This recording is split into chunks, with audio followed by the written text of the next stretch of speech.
Hey, everybody. Welcome to the Dynamite Review and Rampage Ramp Up. It's been a while. I'm glad to be back, and hopefully, we're going to keep this a weekly thing going.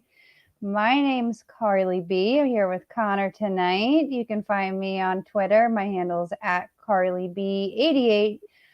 Connor, where are you? You're at AEW AEW Fan Guy. 18 possibly. Yeah, there's numbers. Follow us on Twitter at the All Elite Zone 1 podcast. And we stream on Twitch too. I always forget. And give us that like and subscribe. Last night's Dynamite took place in Rochester, New York, home of Brody Lee. It was a big moment. There was a nice, great moment from the Dark Order that happened in the show. That was really fun. That was a really fun moment with -1 and solidified kind of the Dark Order's place in AEW. I thought that was really great. What'd you think about that, Connor? I thought it was really good. I just see the Dark Order falling apart now. Yeah. Cole Cabana's no longer with the Dark Order. He's going to stick with AEW, but he's going to be mainly with ROH, but he's still with AEW. As everyone knows, Alan Angels and Stu Grayson's no longer with them. Mm-hmm. I feel like Alex Reynolds or John Silver might be on their way out next. I hope not, but I just feel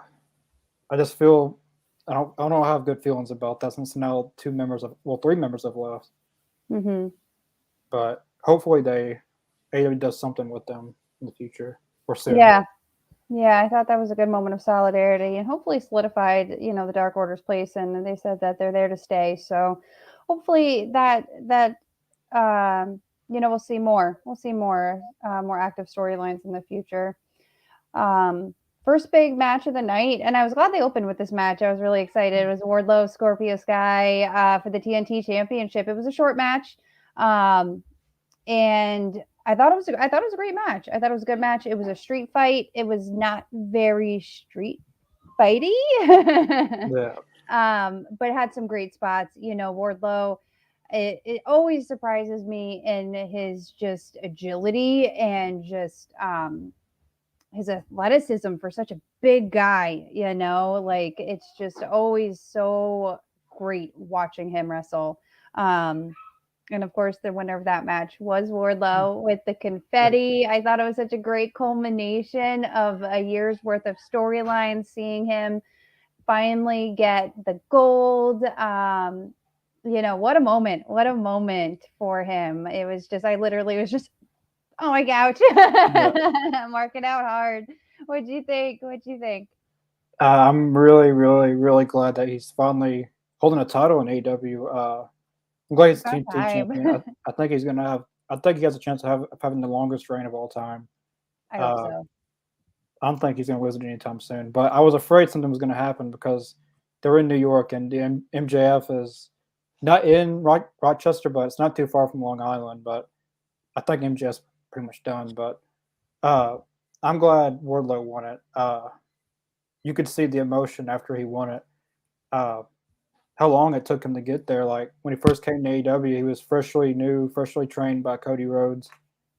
Then all come from Georgia all the way to being a champion, the face of TNT.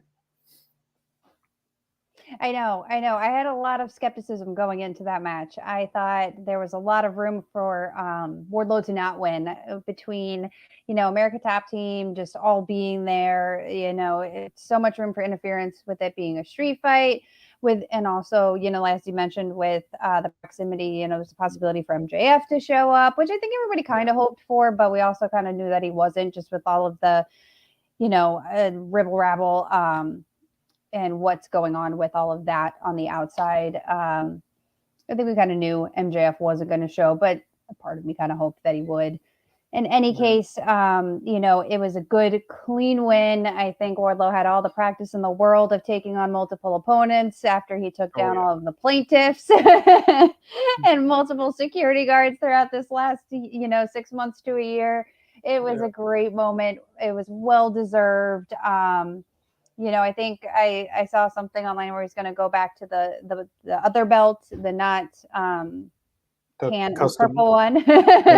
Yeah, the custom one. Yeah, which I'm great. I'm glad for because I thought that purplish one was kind of That ugly. that fitted Scorpio Sky. That isn't like I know how Miro had the green and white Hmm. belt.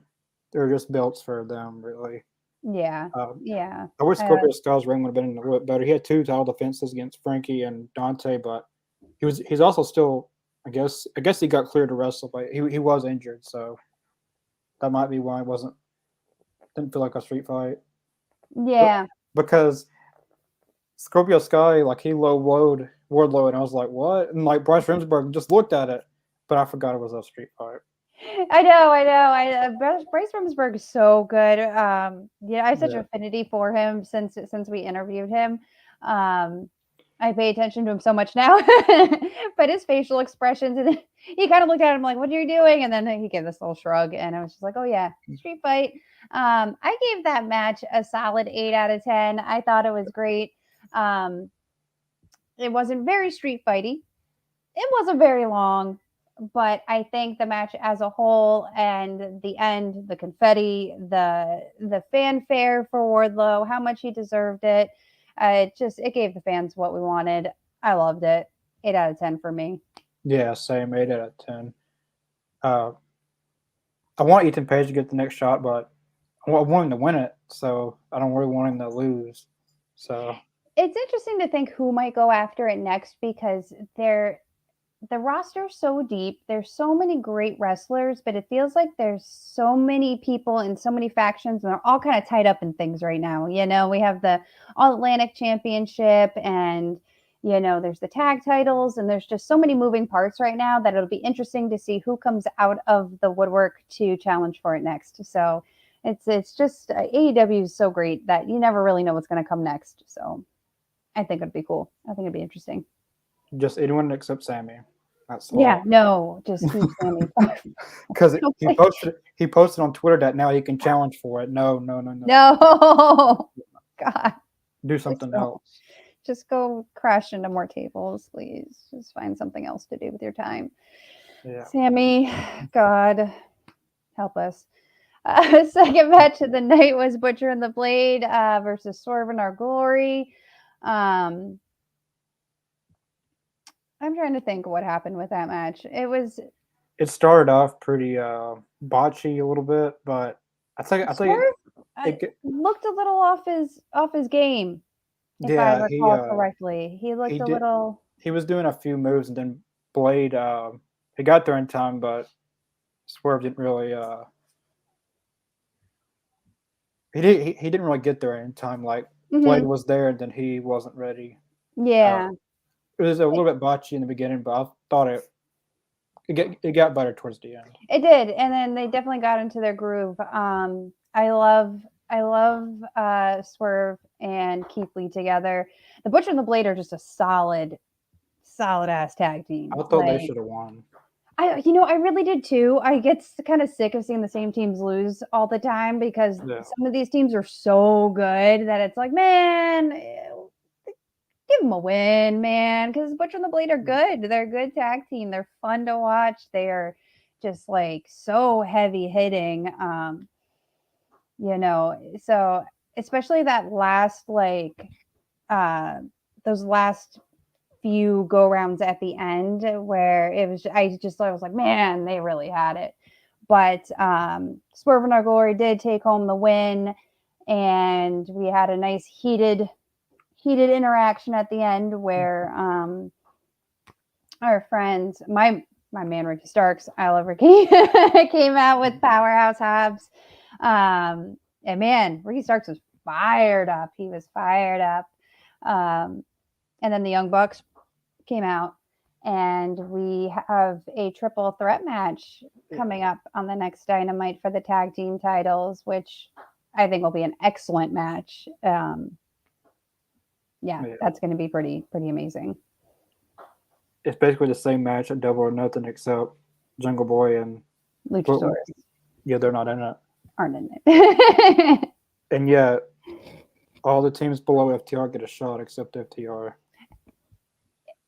And you But heard the crowd's reaction to it. They were yes, definitely chanting for FTR. But I think Dax Harwood's injured, so they're probably trying to save him for next Ring of Honor pay-per-view. Hopefully All Out. That's what FTR versus Young Bucks 3.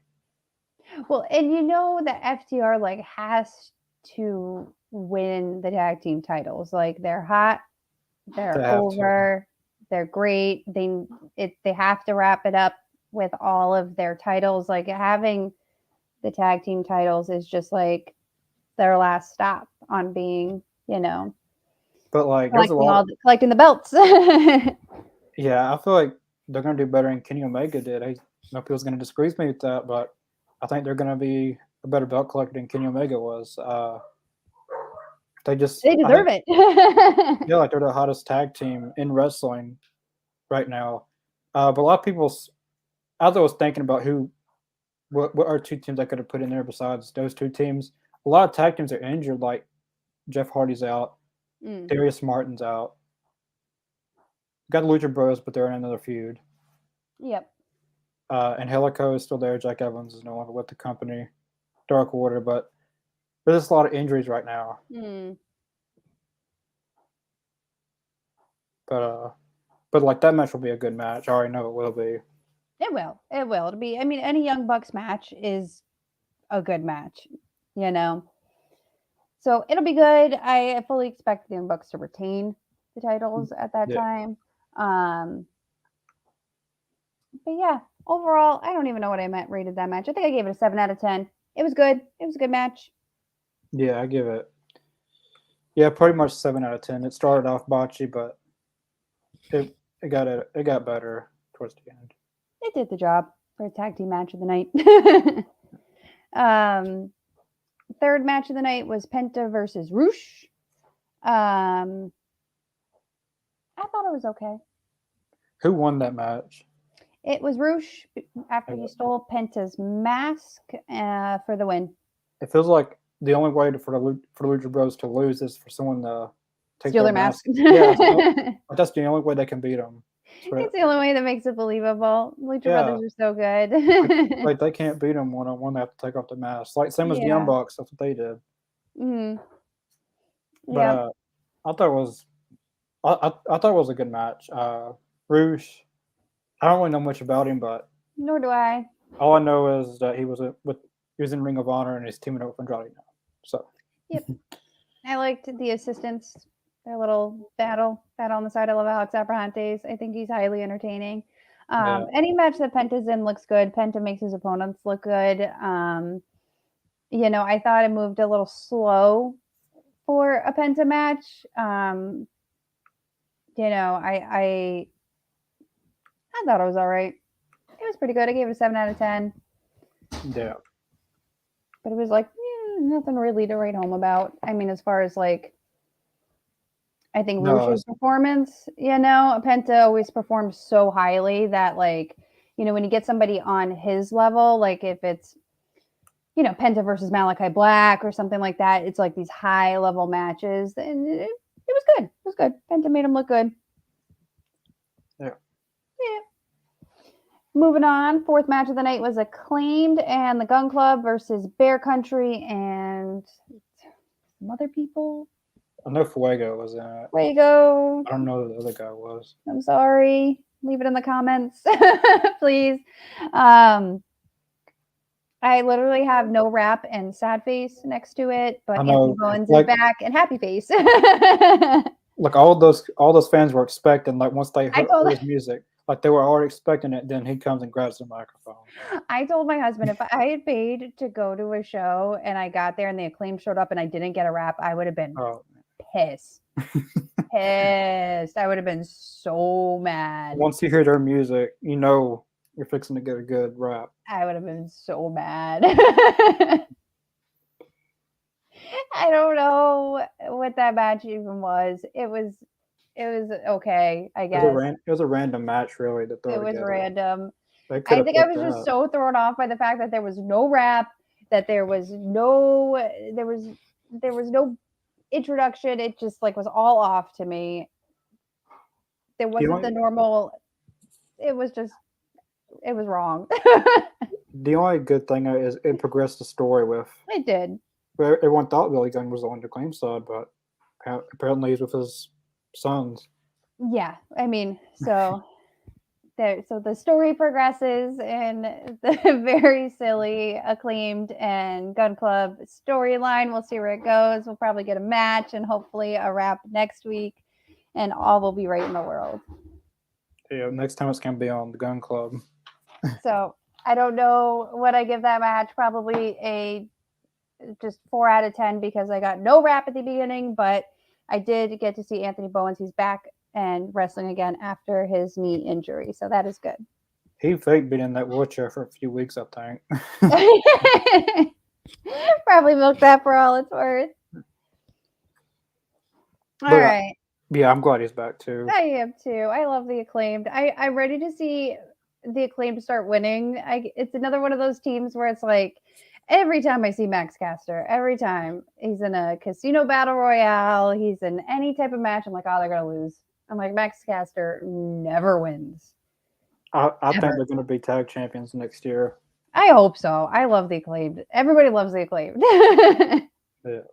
They're fun. Oh gosh, and they're getting better. They're good wrestlers. I love Anthony Bowens. I like their whole thing. I think they're so fun and just don't take themselves too seriously, and that's important. Oh goodness. And God bless the Gun Club and whatever it is that they do. And damn, Billy Gunn still just jacked after all these years. Yeah. It's wild. Fifth match of the night was Nyla Rose and Marina Shafir versus Thunderstorm, which Thunderstorm is a badass name. As soon as I heard it last week, me and my husband looked at each other and just went, Thunderstorm. Like, that's... I think them two, Thunderstorm, is going to establish the AEW women's tag titles. I'm like, just like, what? Like, that's exactly why we need a women's tag team division. That's like them two are going to help establish it. And then they came out with their jackets and they just looked so badass. And I was like, this is awesome. It's just so cool. I thought the match was good. Yeah, it was I'm glad it was a tag team match, so Marina Shafir couldn't mess up too much in the match.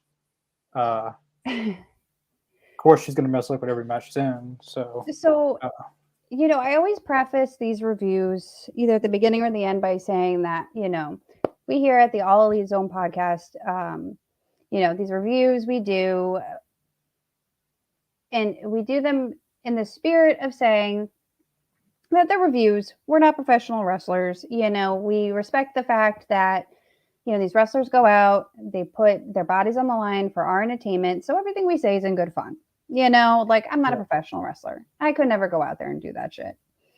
And I try not to be too critical in reviews because of that whole entertainment factor, nobody gets like a 2 out of 10, and I try not to be too overly, nitpicky about, any individual wrestler, but I have a really hard time with watching Marina Shafir and the fact that she has gotten so many Dynamite matches. It's like really I feel like she's been on Dynamite like the last 3 weeks. The last 3 weeks. Yeah.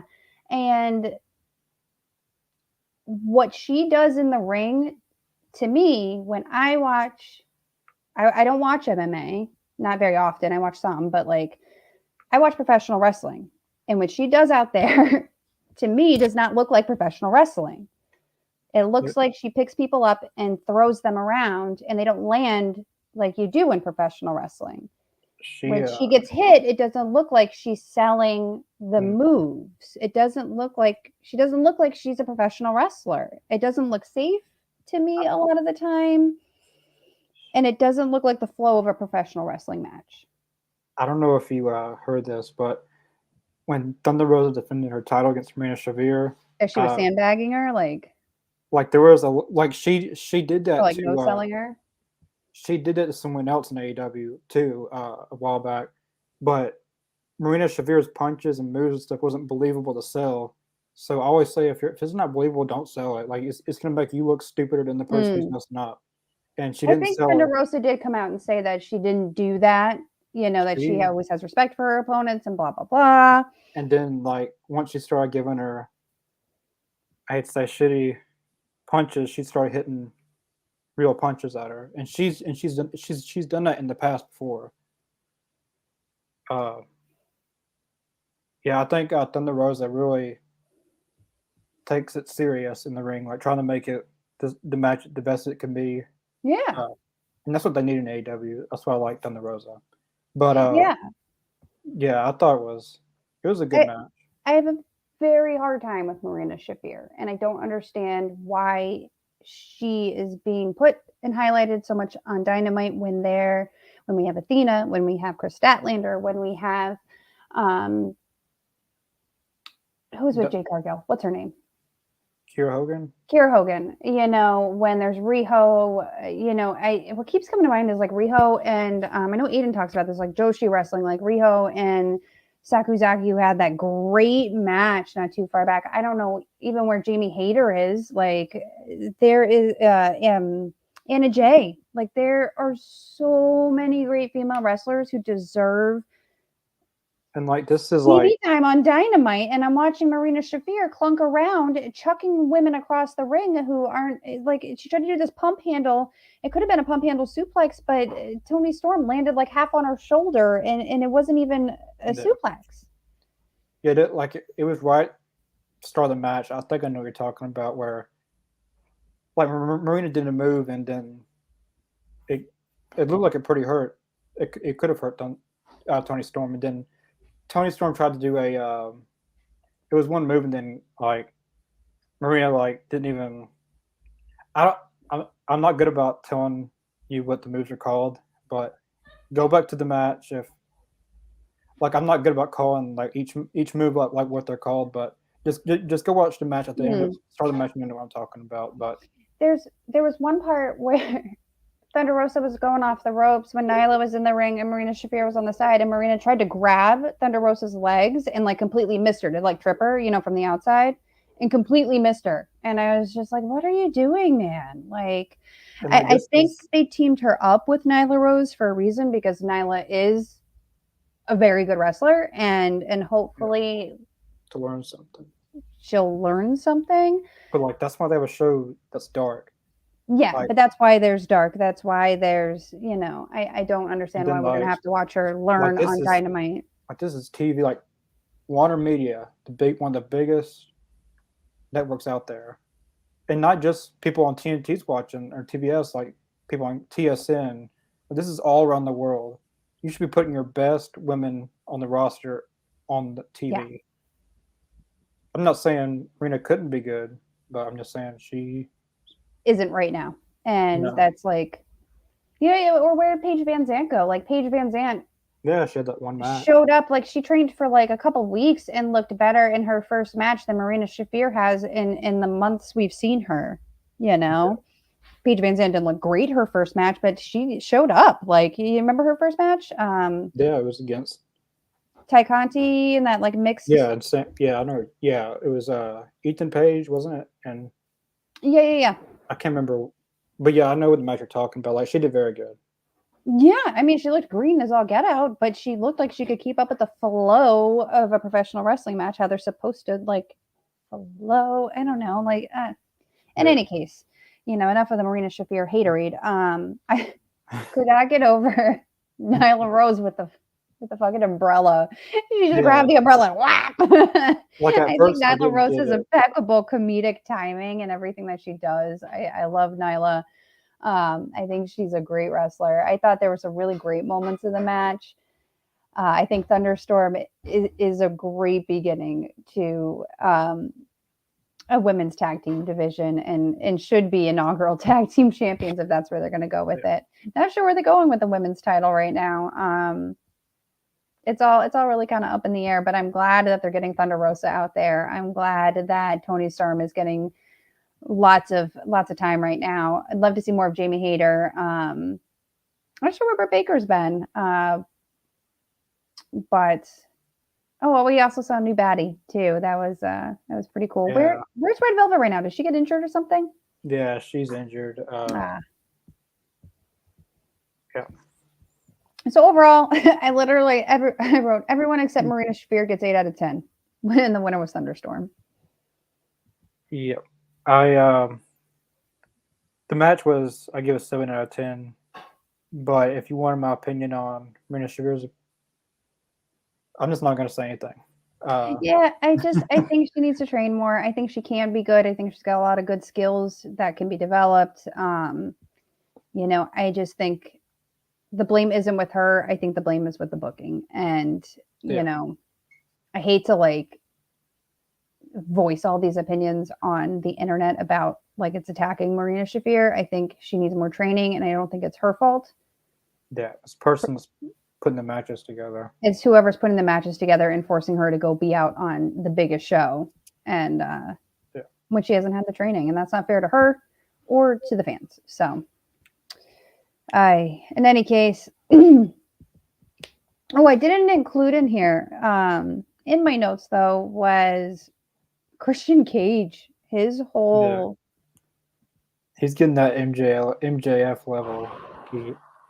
He's trying to get that MJF level heat, but it's not going to work because he's not MJF. But I thought it was very good. He's getting very personal. That's what MJF would do, but he's really going to make this feud very intense when Jungle Boy is able to come back. Dude, some of the things he's saying, man.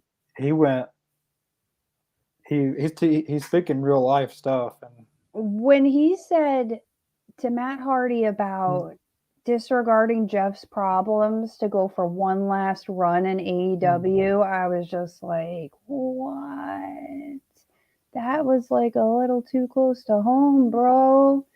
Like, talking about Jungle Boy's dad being dead. Like, you can't talk about Luke Perry like that. He is a national treasure.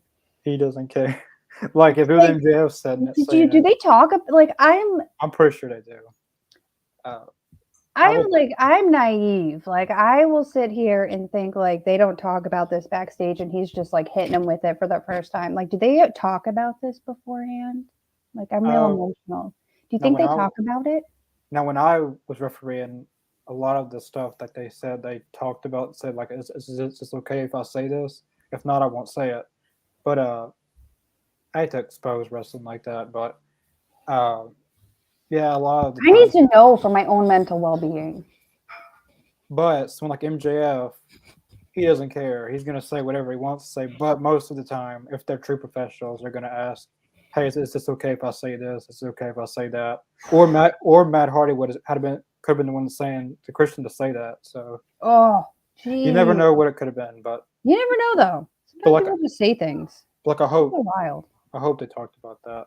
God, me too. That was wild though. I don't know. I don't know if Christian Cage could be MJF bad. No, I like the Luchasaurus. I like Dark Luchasaurus. I think he's playing Christian Cage when Jungle Boy comes back. Where's Jungle Boy? Is he injured? Is he? Yeah, he'll be out for a pretty long time. What did he injure? He separated his shoulder. Oof. He'll be out the rest of this year, I think. Yeah, it'll take a little bit of time. But I like the Dark Luchasaurus. I like Christian Cage's villain turtleneck. It's very villainous. He's got the very villain look down. I do feel like he's a little bit of a knockoff MJF. I don't think anybody can. He's trying to be that. That's what he's trying to do, but you got to be yourself. You can't do that. Yeah, I don't think he's quite as. I don't think anybody could really pull off. But if people watched him back in TNA when he was a heel, he was kind of like this level heel, but people just forget about that. So there's different levels of heels, though. Like there's nobody can quite be like MJF, but I think Christian's doing a pretty good job right now. Yeah, he's doing very good at getting people to boo him. He hasn't done much, just to say a few things. Yeah, he's definitely said some stuff. He's like, dude. Oh man! Last match of the night was Jon Moxley versus Brody King for the AEW World Championship. What'd you think, Connor? I thought it was a good match. Last night we were saying if Brody King won, I would flip out if he would have won that. But I thought it was a good match. I think Brody King did very good. I'm glad they're giving him more exposure on TV since Buddy Matthews he's injured, but wrestling while injured. But yeah, I'm glad they gave him that spot. Of course, Moxley was going to win. I didn't think he was going to lose. But I thought it was a very good match. I give it a 9 out of 10. That was good. I thought it was good. I thought it was interesting to see them together. Brody Yeah, King's just so big. He I is bet he's big. bigger in person. John Moxley's not a small dude. No. You know, he's not a little guy. So seeing them fight, Brody does that great cannonball into the corner, Yeah, and that it's was just like brutal. I'm glad Moxley didn't split his head open this time. I think he's done that enough in the last few weeks. Yeah, that's part of the reason probably why he didn't bleed out blood and guts.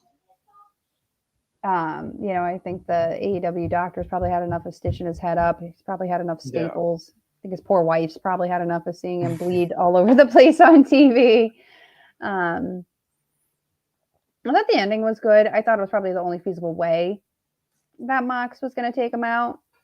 And fitting, since that's how Brody King took out Darby, which, backtracking to how he won that Rampage Rumble was so cool. I think a lot of people would have flipped out if Brody King would have won that. That whole crowd would have been shocked. I wish they would have done that, actually, because that would have been mind-blowing. But John Moxley's really their only big name right now that can use it. It's like Jericho, but I would have flipped out if Brody King would have won that. I don't think John Moxley will lose it. I think he will hang on to it until Punk comes back. I don't think it's going to change hands until the end. No, I think Punk's going to win it, whoever it is. Because if he loses, it's going to be the worst AEW title reign in history with only one title defense and loses it. So, yeah, I thought overall it was good Dynamite. It was not one of those generational Dynamites that we've had, but it was overall a very, very good one. It was definitely not a bad one. It wasn't Blood and Guts, which that one I think Blood and Guts got what, 1 million? Yeah, I got 1 million views. Yeah, we'll have to see what the ratings come back for this one. Hopefully it bodes well. The ratings are 979,000. It's not bad. That guy's taken. I know they can get 1 million a week because they've done it before. They got 7 weeks in a row, 1 million. I know they can do it. They're just missing people. Yeah, I think that's still a good number. When Danielson comes back, if he comes back, well, should I set it up for the rumors? Oh, well, we'll get there. Hold your horses. Oh, we've gone a little long tonight. Oh my god, I think it's because it's been a while. What do we got coming up for Rampage? Well, I don't want to spoil it. I haven't seen the spoilers, but it's Jonathan Gresham and Lee Moriarty versus the Gates of Agony. Brian Cage's new group. Not going to try to pronounce their names, but their tag team name is the Gates of Agony. Eddie Kingston versus what is the Japanese guy that's in AEW? Oh, Konosuke Takeshita. Yeah, that was the one I was really excited about. I mean, I love Takeshita. I think he's phenomenal. I'm not really too excited about this next match. Serena D versus Mercedes Martinez in action. It's going to be 2 jobbers probably. But this match, Tony Nese versus Orange Cassidy, should be pretty good. There's never a bad Orange Cassidy match. These two never face each other, and I kind of hope Tony Nese wins, but I think Orange Cassidy's going to win. Agreed. No. Should we go into the rumors now? Or? All right, let's go to the rumor mill. Ryan Danielson, all right. What do you have? Well, there was as people know, he has a concussion, but he has a history of concussions from WWE. He's had multiple concussions in his life, and considering his history with concussions, they're saying he may not be cleared till next year. Damn. And if he's not cleared by next year, then that could be the end of his run. Jeez. Unfortunately. But he feels 100%. But I would hate for him to go back out there and end up in a wheelchair. So hopefully it's not the end for Bryan Danielson. But if it is, he's put on one hell of a run. in He really AEW. has. Yeah, the next rumor is Sasha Banks removed from eternal roster, WWE roster. That's a rumor. I don't know if that's true or not, but like same as Bryan Danielson, it could be. It's basically a rumor, but I believe that's fact because he has had a history of concussions. Yeah. But what about Sasha Banks? Well, Sasha and Naomi has been removed from the WWE Eternal roster, like not on their website, but I guess their backstage roster, or I don't know what that Oh, I means. thought it'd been rumored that Sasha had been released like a while ago. Yeah, they said that, but they said when she was released, it wasn't when they reported it. I don't know if she's released or not. If she is released, she's got 90 days and she can't do anything. So, How badass would it be if she came to AEW? or if WWE wanted, they could have her right out of contract till 2026. But they could do that, but I heard that she's got her lawyers on it, so I think she'll be out of there. Yeah, I think so too. Should be interesting. Yeah. All right. Well, I think that is it for our Dynamite review and our Rampage ramp up. We will be back next week. Well, we'll be back next week with the review. Tomorrow night, we'll be here with the Rampage live reaction. Yeah, come back and join us. Like and subscribe. Do that thing. Yeah. And thank you for watching.